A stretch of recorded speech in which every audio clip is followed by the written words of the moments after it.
이어서 경남 소식입니다. 대형 조선사 구조조정 계획이 추진되고 있는데요. 경영난으로 손실을 줄이려는 대형 조선사들이 협력업체에 지급하는 작업대금을 5년 새 50%나 깎으면서 협력업체는 이미 심각한 경영 위기에 놓여 있습니다. 보도에 손원혁 기자입니다. 대형 조선사에는 아직 2, 3년치 일감이 남아있다고 하지만 협력업체엔 이미 일이 뚝 끊겼습니다. 지금 이제 많이 해봐야 한 200시간씩. 전체는 한 400시간씩 일을 했습니다. 임금 체불에 인력 감축까지 구조조정도 진행 중입니다. 2020년까지 나왔을 거거든요. 나갈 것이다. 이렇게 따져 있습니다. 협력업체들은 줄어든 일감도 문제지만 조선사에서 받는 작업대금이 5년 전에 절반밖에 되지 않는다고 말합니다. 대형 조선사는 협력업체에 시간당 3만 원의 인건비와 운영 경비를 지급하는데 작업대금은 여기에 작업시간을 곱해 정해집니다. 대형 조선사가 작업시간을 줄이는 방법으로 작업대금을 줄였다는 겁니다. 모기업도 상당한 원가 절감을 노력하고 있습니다. 협력업체와 같이 원가 절감에 동참하자는 차원에서 줄어든 일감에다 단가이나 압박까지 이미 한계에 다다랐다는 것이 협력업체들의 일관된 얘기입니다. 대통령이 발각했습니다. 신고자 아닙니까? 나가면 가산 신고해야 되고. 저도 나가면 신고자예요. 최근 공정위에 제기된 작업대금 관련 제소는 6건. 협력업체들은 그러나 이 건에 대한 판단이 나오기 전 이미 상당수 협력업체들이 폐업할 것으로 전망했습니다. KBS 뉴스 손원혁입니다. 초등학교 부근 도로마다 어린이 보호구역이라는 표지판을 쉽게 찾아볼 수 있습니다. 보호구역으로 지정은 됐지만 안전이 확보되지 않은 통학로가 많아 아이들이 사고 위험에 노출돼 있습니다. 정유진 기자가 취재했습니다. 한 초등학생이 건널목을 지나가지만 차들은 멈추지 않고 통과합니다. 신호등도 보이지 않습니다. 또 다른 초등학교. 정문 앞 보행로는 주차된 차들이 점령했습니다. 주차금지 표시도 아무 소용이 없어 학생들은 보행로도 아닌 차도 가운데로 다닙니다. 빨리 가라는 소리. 보행로마저 없으면 더 심각합니다. 골목길 한쪽을 주차 차량이 차지한 한 골목길. 좁아진 길을 차와 어린이가 함께 지나다닙니다. 안전을 위한 보행로를 마련하기란 쉽지 않습니다. 이면도로가 이제 폭이 협소함되다 보니까 분리를 시켜버리면 차량 교행이 좀 불가한 그런 지난해 경남 지역 어린이 보호구역에서 일어난 사고는 모두 43건. 63명이 부상을 입었고 특히 학생들이 다니는 오후 학교 시간에 사고가 몰려 있었습니다. 애들은 앞뒤를 보지도 않고 일단 자기가 갈 곳만 보기 때문에 양쪽에서 차가 오니까 못 보는 경우가 많아요. 표지판을 설치하고 보행로임을 나타내는 도로 포장도 새로 했지만 사고는 줄어들지 않고 있습니다. 때문에 어린이들이 마음 놓고 다닐 수 있도록 운전자들의 의식 전환과 함께 지속적인 단속 등 대책이 필요하다는 지적입니다. KBS 뉴스 정유진입니다. 울산지법은 학교 쉬는 시간에 외부 차양막에 떨어진 가방을 주우려고 난간에서 뛰어내렸다가 차양막이 부서지면서 다치는 바람에 장애 등급을 받게 된 초등학생 A군의 가족이 학교 안전공제회를 대상으로 제기한 손해배상 소송에서 공제급여와 위자료로 4억 원을 지급하도록 했습니다. 재판부는 쉬는 시간에 학생의 과실로 안전사고가 발생했다고 하더라도 사회 보장적인 차원에서 공제급여를 제공해야 한다고 판단했습니다. 김해 중부경찰서는 5년 전 미용실에서 주인을 흉기로 찌르고 금품을 훔치려 한 혐의로 51살 홍 모 씨를 구속했습니다. 홍 씨는 2011년 4월 김해시 서상동 한 미용실에 침입했다가 주인이 반항하자 목을 흉기로 찔러 상해를 입힌 혐의를 받고 있습니다. 경찰은 중요 사건 지문 재감정을 통해 홍 씨를 검거했습니다. 퇴근 뒤 가족과 일상을 함께하는 이른바 저녁이 있는 삶은 대다수 직장인의 바람입니다. 이런 직장인들의 요구에 부응해서 일과 가정의 조화를 추구하는 가족 친화 인증 업체가 늘고 있습니다. 김소영 기자가 보도합니다. 한 공기업이 운영 중인 직장 어린이집입니다. 출근과 동시에 아이를 맡기고 퇴근하면서 아이를 집으로 데려가 맞벌이 근로자들의 육아 부담을 덜어주고 있습니다. 아무래도 회사에 지원을 받는 보육시설이다 보니까 제가 마음 놓고 이제 업무에 집중할 수 있는 그런 장점도 있는 것 같습니다. 이 업체는 직장 어린이집 외에도 출퇴근 선택제와 유연근무제 등을 운영하고 있습니다. 일과 가정이 양립될 수 있도록 도와주고 이게 곧 나아가서는 직원들이 일하기 좋은 환경이 곧 회사의 성과로 이어질 수 있다는 믿음이 있기 때문에 정부가 지난 2008년부터 도입해 운영 중인 가족 친화 인증제도, 자녀 출산과 양육 지원, 유연 근무제도 등을 모범적으로 운영하는 공공기관과 기업에 대해 정부 인증을 통해 혜택을 주고 있습니다. 인증업체는 전국 1,360여 곳, 경남의 경우 도입 초반인 2010년까지 4곳에 불과했지만 5년 만에 107곳까지 늘었습니다. 하지만 과제도 적지 않습니다. 제도 운영에 드는 비용에 비해 세제 감면 등의 혜택이 적다 보니 기업체의 자발적인 참여를 이끌어내기가 쉽지 않습니다.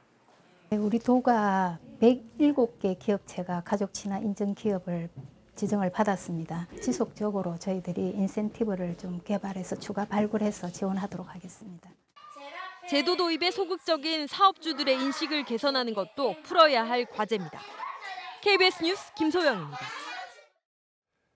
기후 온난화의 현상으로 경북에서도 아열대 작물이 고소득 작물로 각광을 받고 있습니다. 과일과 곡식 위주에서 기능성 채소류까지 그 종류도 다양해지고 있습니다. 김상배 기자가 취재했습니다. 노란 꽃망울을 터뜨린 이 식물은 비둘기 콩입니다. 3년 전 아프리카 우간다에서 들여와 우리나라에서는 처음으로 재배에 성공했습니다. 황달과 숙취 해소 등의 탁월한 효과가 있고 일반 콩과는 달리 해마다 수확이 가능합니다. 아프리카 우간다에서도 다른 콩에 비해서 월등히 가격이 비싸고 그래서 인도에 비싼 가격으로 판매가 되고 있기 때문에 아마 국내에서도 똑같은 현상이 나타내라고 봅니다. 연녹색 잎이 무성한 흑생강과 기적의 나무라 불리는 모링가도 태국에서 들여와 재배에 성공했습니다. 흑생강은 항산화식품으로 모링가는 허리 디스크에 좋은 기능성 작물입니다. 우리나라에서 재배하는 열대 작물은 과일 위주에서 뿌리나 줄기, 잎을 활용하는 채소류로 점점 다양해지고 있습니다. 이름도 생소한 마카와 얀빈 등은 이미 수요에 비해 공급이 달리는 상태. 가공식품으로 개발하는 연구가 진행되고 있습니다. 지역에 적응하는 모든 작물을 이렇게 적응 시험을 거쳐서 돈이 되고 또 상업성이 있으면은 적극 개발하고 농가에 보급 확산해야 된다고 생각이 됩니다. 우리나라 풍토에 적응한 아열대 작물은 국내 시장뿐 아니라 해외 수출 시장까지 넓히면서 FTA 시대 대체 작물로 주목을 받고 있습니다. KBS 뉴스 김상배입니다.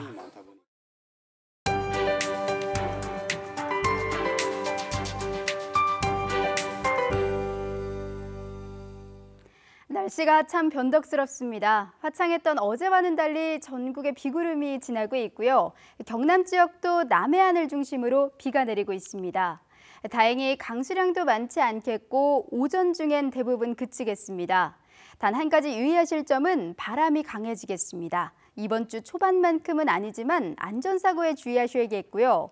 비가 그친 뒤에는 황사가 영향을 줄 가능성이 있습니다. 평소보다는 먼지 농도가 올라갈 수 있는 점 유의하셔야겠습니다. 오늘은 기압골의 영향을 받고 있습니다. 비가 지나면서 기온은 내림세를 보이고 있고요. 오늘 아침 어제보다는 선선하게 시작하고 있습니다. 창원 15도, 김해와 함안 16도로 출발해 한낮에는 밀양 24도, 해안 지역은 22도 안팎으로 예상됩니다. 서부 지역도 고온 현상은 조금 누그러졌습니다. 어제만큼 덥지는 않을 것으로 예상되는데요. 현재 진주 16도, 합천과 거창 17도를 가리키고 있고요. 낮 기온은 사천 24도, 산청과 진주 23도로 예년 수준을 유지하겠습니다. 바다에는 안개가 짙게 끼는 곳이 많겠습니다. 물결은 최고 3m까지 먼 바다에서 높게 일겠습니다. 기상정보였습니다. 합천군이 열대 다육 채소류인 아이스 플랜트 재배 단지를 조성하고 있습니다. 하동군 정량면 구제봉에 자연휴양림이 개장했습니다. 의령군 보건소가 다음 달부터 치매 예방 교실을 운영합니다. 거창군이 거창 스포츠파크 내 푸드트럭 영업자를 입찰 모집합니다. 이번 연휴 동안 창원시 곳곳에서 다채로운 축제와 행사가 열립니다. 어제부터 창원 창동예술촌 아트센터에서 스티브 잡스의 생일을 담은 사진전이 열리고 내일부터 이틀 동안 대산면에서 제23회 창원 수박축제가 열립니다.